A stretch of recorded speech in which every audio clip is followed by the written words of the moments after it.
आपण पाहतच आहे अजून मतमोजणी सुरू आहे आणि दादांची घोडदौड चालूच आहे आपण बघतोय आणि तुमच्या म्हणण्याप्रमाणे नक्कीच लाखाच्या पुढे लीड झालं असं दिसतंय एकंदर. बारामतीकरांनी भरभरून असं दादांना प्रेम दिलंय, कसं बघताय याकडे?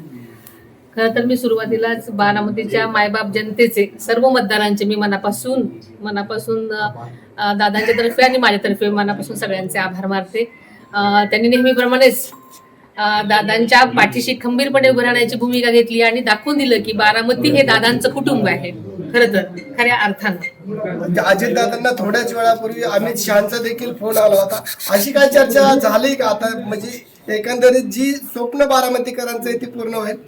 खरं तर मी तुमच्याकडनंच ऐकते, कारण मी सकाळपासून लोकांमध्येच असल्यामुळे मला कल्पना नव्हती खरं तर. पण सगळ्यांची इच्छा असेल तर चांगलीच गोष्ट आहे. वहिनी साहेब, लोकसभेच्या आणि विधानसभेच्या दोन्ही निवडणुकांना तुम्ही सामोरं गेला. आजचा जो निकाल आहे याच्यानंतर काय भावना आहेत? कारण लोकसभेला दादांना ज्या पद्धतीनं काही गोष्टींना सामोरं जावं लागलं होतं, आजच्या निकालानंतर मतदारांविषयी काय?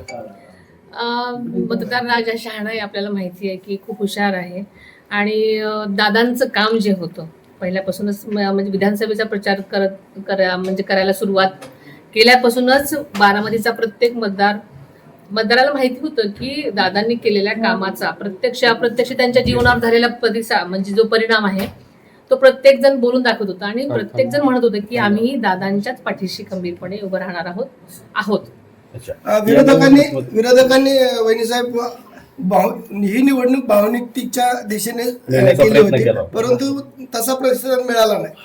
आपल्याला माहिती तेच की जनता हुशार आहे. मी म्हंटल आपल्याला बारामतीची जनता खूप हुशार आहे. बारामती शहरामध्ये मुख्यमंत्री म्हणून आता फ्लेक्स झळकू लागलेले. प्रत्येक नेत्यांनी मोठ्या पदावर जावं असं प्रत्येक कार्यकर्त्यांचं आणि जनतेचं तिथल्या मत असतं आणि तसं बारामतीकरांनी त्यांचं मत तिथे दाखवलेलं आहे आपल्या पोस्टरमधून.